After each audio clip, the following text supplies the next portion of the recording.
IELTS এর প্রিপারেশনের সময় আমাদের অনেকের একটা বড় ইস্যু থাকে, সেটা হচ্ছে সময়ের অভাব। আপনি হয়তোবা জব করছেন বা লেটস সে আপনার এক্সামস চলছে ইউনিভার্সিটিতে, অথবা ধরেন আপনার একটা ফ্যামিলি মেনটেন করতে হয়। তো এগুলোর সবই ভ্যালিড ইস্যু, কিন্তু যখন আপনি প্রিপারেশন নেওয়ার সময় অনলাইনে দেখেন যে আইএলটিএস এর জন্য 2 মাস উদাও হয়ে যাও, 14 ঘন্টা সময় দাও, তাহলে দেখবা 2 মাসের মধ্যে তোমার স্বপ্ন পূরণ হয়ে যাচ্ছে অ্যান্ড হোয়াট নট, এইগুলা দেখলে মেজাজ গরম হওয়াটা খুবই স্বাভাবিক। কারণ আপনি হঠাৎ করে বলতে পারেন না যে হ্যাঁ আমি আইএলটিএস এর প্রিপারেশন নিব, তাহলে আমার বাচ্চাটার খাওয়া দাওয়া ঘুম এগুলো সব আমি বাদ দিয়ে দিই, ও নিজেরটা নিজেই দেখবে নি।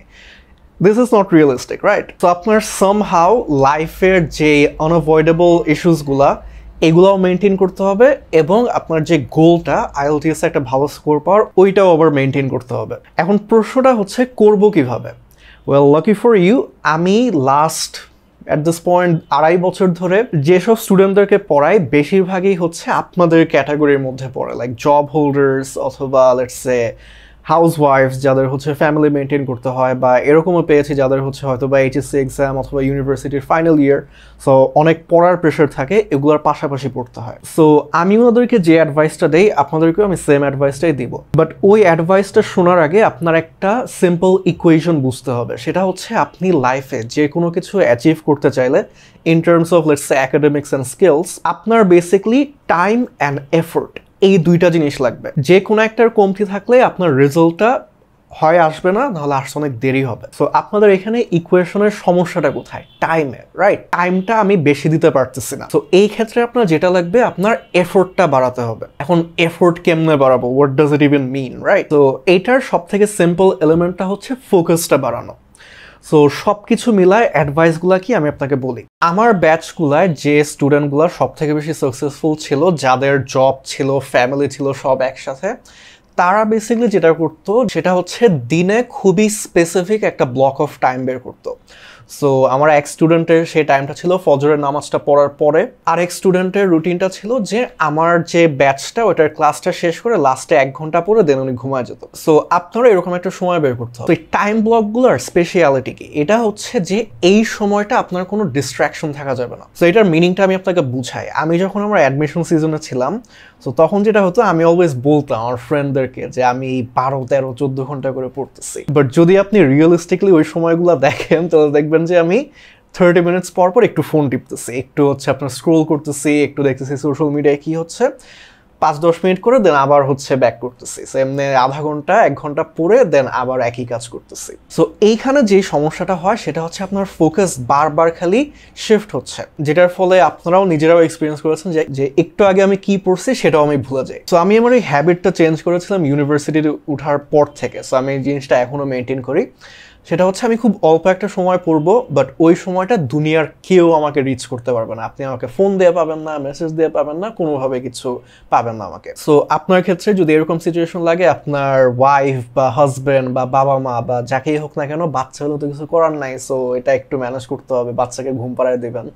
সো সবার সাথে একটু নেগোশিয়েট করবেন যে হ্যাঁ আমি আইএলটিএস পরীক্ষাটা দিতে চাচ্ছি, এই 1 ঘন্টা আমি পড়বো, প্লিজ আমাকে একটু একা সময় দাও। এভাবে আপনি দিনে 2 ঘন্টা বের করার চেষ্টা করবেন, 1.5 থেকে 2 ঘন্টা অ্যাটলিস্ট। সো হয়তো বা নামাজ পড়ে হতে পারে, বা মিডনাইট, রাত্রেবেলা। তো এটা গেল একটা ইস্যু। সো আপনি একটা স্পেসিফিক ব্লক অফ টাইম বের করবেন যেটা আপনি সাস্টেইন করতে পারবেন। আর এখানে একটা এক্সট্রা কথা বলি, সেটা হচ্ছে এমন একটা সময় পিরিয়ডই ধরবেন যেটার জন্য আপনার কোনো অজুহাত দেওয়ার নাই। সো আপনি আমাকে বললেন যে ভাই হ্যাঁ আমার এইসব সমস্যা তো আছে, বাট আমি চেষ্টা করলেই 3 ঘন্টা সময় বের করতে পারবো। বাট রিয়েলিস্টিকলি যেটা হয় যে আপনি দেখতেছেন যে 3 ঘন্টা তো পারতেছেন না, তাহলে আজকে থাক। যেই সময়টার জন্য আপনার লিটারালি কোনো এক্সকিউজ নাই যে ভাই আমি 3 ঘন্টা না দিতে পারলেও আমি এই 1 ঘন্টা যাই হোক না কেন দিতে পারবো দিনে, ওইটুকুই আপনার আইডিয়াল টাইম হবে। সো এখন যে সমস্যাটা হয় সেটা হচ্ছে টাইম কম, কিন্তু আমার তো মডিউল 4টা, তারপর আবার ভোক্যাবস পড়তে হবে, গ্রামার পড়তে হবে, what should I do? So এই ক্ষেত্রে এগেন আমার কোহোর্ট প্রোগ্রামের স্টুডেন্টদেরকে আমি যে অ্যাডভাইসটা দিতাম, এইটা ফলো করলে ইট মোস্টলি ওয়ার্ক। সো সেটা হচ্ছে যে মডিউলগুলো ভাগ করে দেন। আপনার একদিনে 4টা মডিউল পড়া খুব একটা ইম্পর্টেন্ট না আমার মতে। আর সেটা হচ্ছে আমার মতে, ইন মাই ওপিনিয়ন্স, আপনার ওপিনিয়ন ডিফারেন্ট থাকতেই পারে। আমার মতে বেস্ট পেয়ারটা হচ্ছে স্পিকিং আর লিসনিং একদিন করা, রিডিং আর রাইটিং একদিন করা। একদিন একটু বেশি কঠিন হয়ে যায় আপনার রিডিং আর রাইটিংটা একসাথে করতে, বাট এটার রিজনটা হচ্ছে একটা একটা আরেকটার কমপ্লিমেন্ট হিসেবে কাজ করে। সো আপনি যদি লিসনিংটা আগে করেন, আপনি অনেক ইংলিশ ভাষা শুনতেছেন, সো এরপরে যদি আপনি স্পিকিং করেন দেখবেন যে সামহাও একটু স্পিকিংটা বেটার হয়।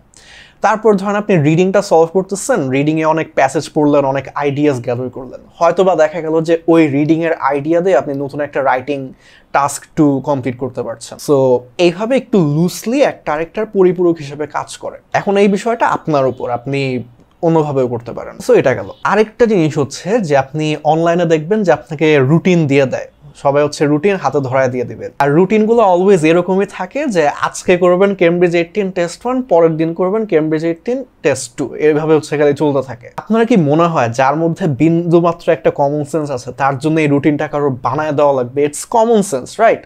4 দিনে একটা কেমব্রিজ সলভ করবো, 4 দিনে আরেকটা কেমব্রিজ সলভ করবো, দিস ইজ বেসিক স্টাফ। আপনার কি মনে হয় যে এত বেসিক একটা জিনিস আপনার কোনো কাজে দিবে? আমার নিজের টিচিং এক্সপিরিয়েন্স থেকে আমি বলি এটা খুব একটা কাজে দেয় না। যারা অলরেডি ইংলিশে ভালো তাদের জন্য এটা ভালো, তারা জাস্ট কেমব্রিজটা সলভ করে দিয়ে দেন জাস্ট এক্সামটা দিবে। বাট আপনার হয়তো বা এটাই সমস্যা, ওইটাই সমস্যা, এটা পারি না, ওইটা পারি না। তো আমি আপনাকে বলবো যে এই যে অল্প একটা সময় আপনি ভাগ করেছেন, তারপর আপনি একদিন করবেন রিডিং রাইটিং, আরেকদিন করবেন লিসনিং আর স্পিকিং, এর মধ্যে একটু ভাগ করে দেন। জিনিসটা অনেকটা এরকম দেখাবে যে আপনি হয়তোবা আগে রিডিং এর বেশ কয়েকটা টেস্ট দিয়ে দেখেছেন যে আপনার হেডিং ম্যাচিং এ অনেক সমস্যা। আপনি এইভাবেই চিন্তা করেন যে আগামী 3-4 দিন আমি হাতে যে 2 ঘন্টা সময় পেয়েছি, সো অল্টারনেটিং ডেজে, সো আমার হয়তোবা 7 দিনের মধ্যে 4 দিন আমি রিডিংটা করতে পারবো।